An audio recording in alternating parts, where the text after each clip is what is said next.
Okay, Assalamualaikum dan selamat pagi murid-murid.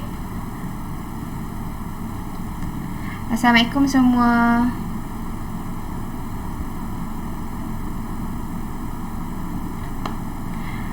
Awak semua ada ke ni dalam kelas ni? Boleh respon tak? Boleh. Okay, cikgu nak share slide sekejap.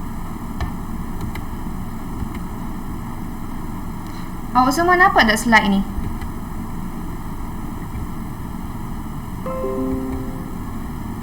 Ainun nampak tak? Nampak puzzle kan? Betul. Okey. Kalau awak nampak, mesti semua nampak. Okey. Sebelum cikgu pergi ke topik pembelajaran pada hari ini, cikgu nak tanya kamu, apakah gambar yang terpapar di slide yang cikgu kongsikan ni?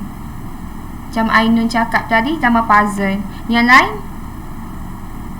boleh kongsikan dengan rakan kamu, dengan cikgu, apakah gambar yang kamu lihat ni?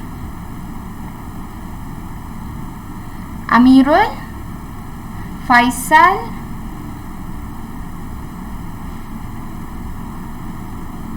okey, tak apalah. Gambar yang cikgu kongsikan ni adalah gambar puzzle. Okey, gambar ni merupakan gambar puzzle yang telah siap dan ini merupakan gambar puzzle yang kita leraikan. Okey, jadi ini merupakan teknik leraian yang kita telah belajar di topik kelas sebelum ni, iaitu teknik leraian dalam fasa analisis masalah. Okey, jadi apa yang kita nak belajar pada hari ini? Okay, jom kita lihat. Hari ini kita akan belajar iaitu fasa reka bentuk atur cara, yang merupakan fasa yang kedua bagi pembangunan atur cara. Okay, ni fasa yang kedua. Awak boleh rujuk buku teks ya. Okay, sebelum tu cikgu nak bincangkan mengenai objektif pembelajaran. Dalam objektif pembelajaran, di akhir pembelajaran, cikgu harap kamu semua dapat menggunakan konsep pemikiran komputasional dalam fasa pembangunan atur cara bagi membangunkan atur cara aritmetik, iaitu reka bentuk atur cara. Okey, jadi kita hanya fokus reka bentuk atur cara dulu dalam kelas pada hari ini. Okey, jom kita lihat apakah itu reka bentuk atur cara. Okey, dalam fasa reka bentuk atur cara, pengatur cara akan, apakah maksud pengatur cara? Pengatur cara merupakan seorang pengguna. Okey, bermaksud kamu yang menghasilkan projek ataupun membangunkan sesuatu projek. Okey, dalam fasa ni pengatur cara akan, yang pertama adalah menulis pseudocode. Okey, ini merupakan contoh penulisan pseudocode. Okay, kamu pernah lihat ke penulisan seperti ni? Boleh sesiapa respon tak? Ke tidur dalam kelas ni? Boleh. Oh, bagus. Okay. Setakat ni faham? Faham. Okay. Yang kedua, melukis carta alih. Okay, melukis carta alih ni merupakan contoh. Okey, ni merupakan contoh carta alih. Okey, tapi sebelum awak nak buat carta alih tu, awak kena ketahui dulu maksud simbol-simbol. Okey, seperti yang awak lihat, simbol ni berbentuk bulat kan. Yang ni bentuk peta, yang ni telegram. Okey. Kiranya awak kena tahu terlebih dahulu maksud simbol tersebut, barulah awak boleh masukkan cara-cara dalam carta alih tersebut. Di sini cikgu bagi contoh pembuatan iCopy. Okey, yang ketiga adalah mereka bentuk antara muka pengguna. Apakah maksud mereka bentuk antara muka pengguna? Okey, di sini kita perlu lihat dari segi penggunaan warna. Okey, contoh bila awak nak membangunkan sesuatu projek, awak mesti menggunakan warna yang bersesuaian supaya pengguna nanti berasa selesa untuk menggunakan projek yang awak bangunkan tersebut. Yang kedua adalah kedudukan. Kedudukan ni sebagai contohnya, awak letak simbol-simbol. Contoh simbol keluar, simbol logout, simbol home, simbol rumah tu kena letak di tempat yang bersesuaian supaya pengguna nanti mudah faham apakah maksud simbol tersebut. Yang ketiga adalah keseragaman. Bermaksud bila awak menggunakan tulisan ataupun teks, awak perlu menggunakan tulisan yang sama. Okey, sebagai contohnya, kalau awak buat tulisan straight, awak harus gunakan tulisan tersebut sampai akhir. Janganlah awak campur-campurkan tulisan.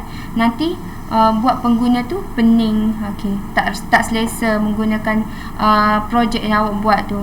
Okey. Setakat ni faham tak murid-murid? Okey, bagus. Awak nampak tak benda yang bergerak ni? Nampak. Okey. Dalam fasa pembangunan, dalam fasa reka bentuk atau cara, terdapat beberapa teknik. Yang pertama adalah teknik pengecaman corak. Yang kedua, teknik peniskalaan. Dan yang ketiga, teknik pengitlakan. Okey. Cikgu akan tunjukkan satu demi satu teknik tersebut.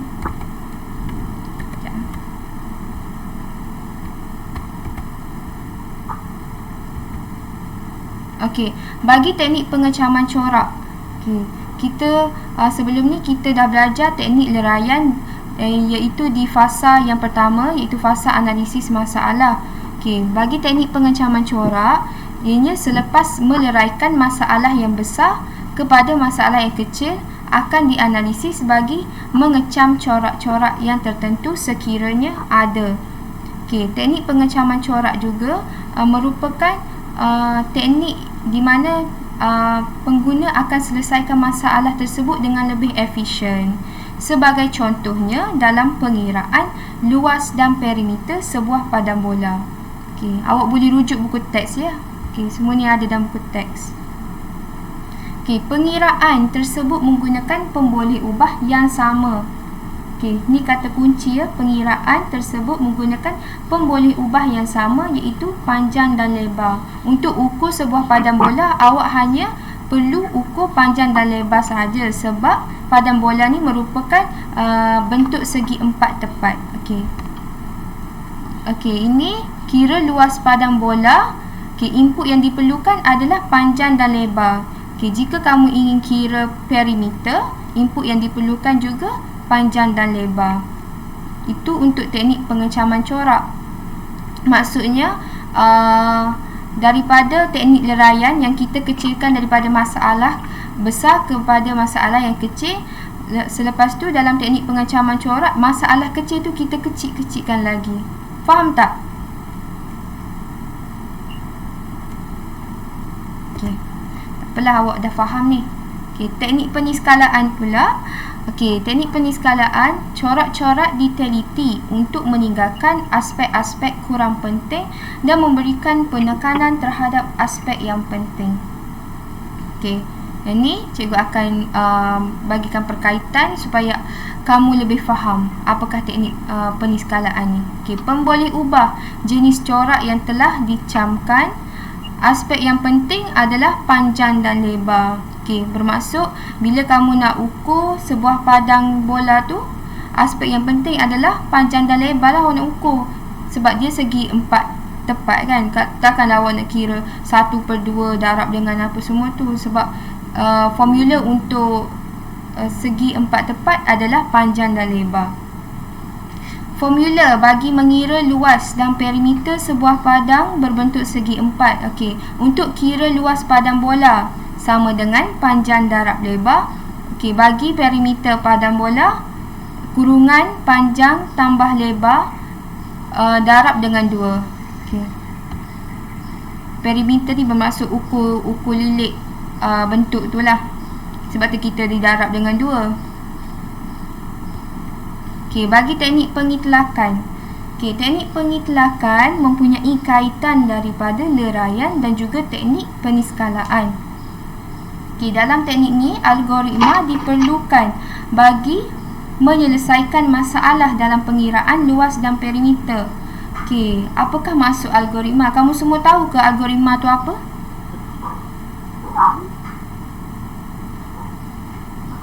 Kamu tahu tak algoritma tu apa?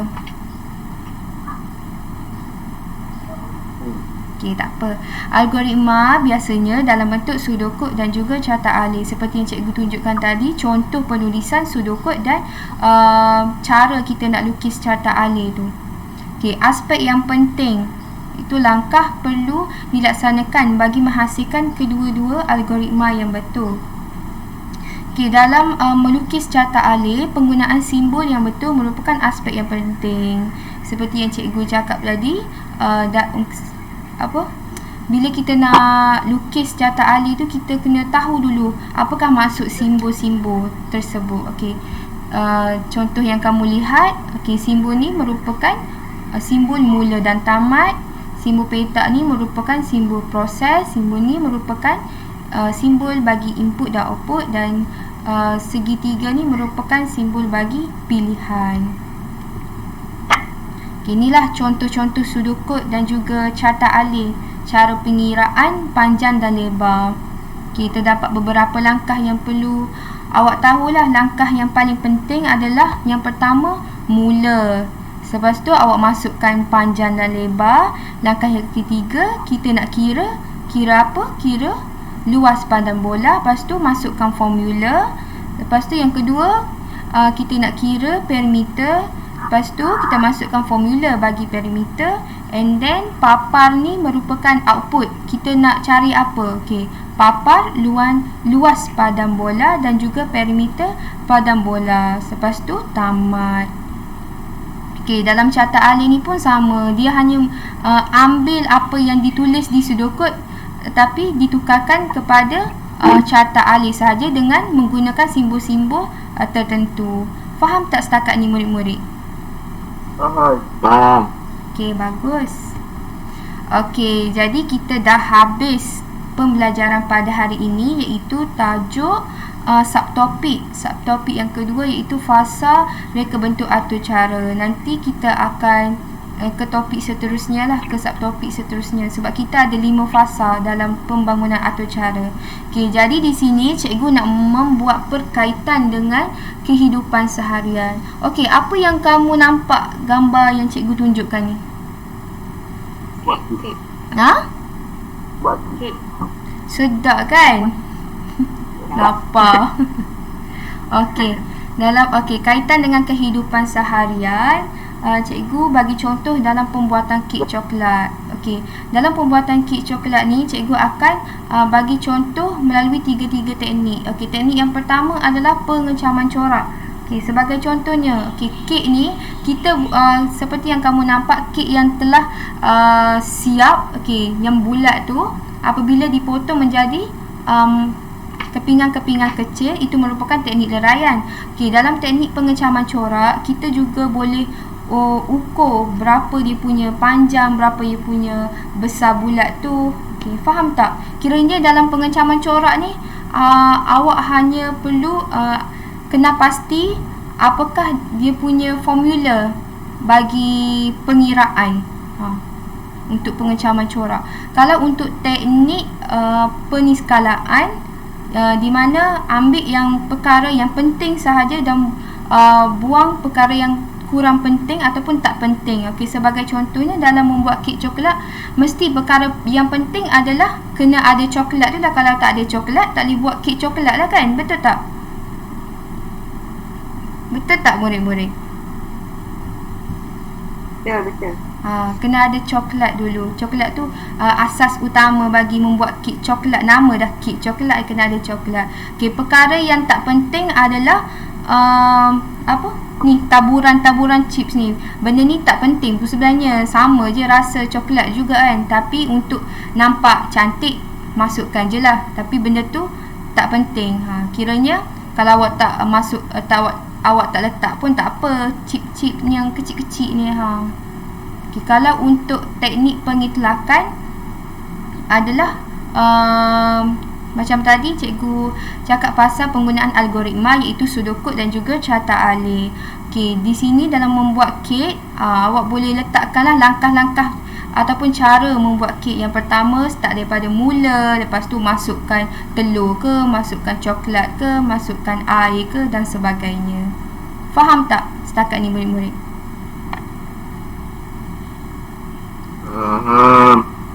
Okey, bagus.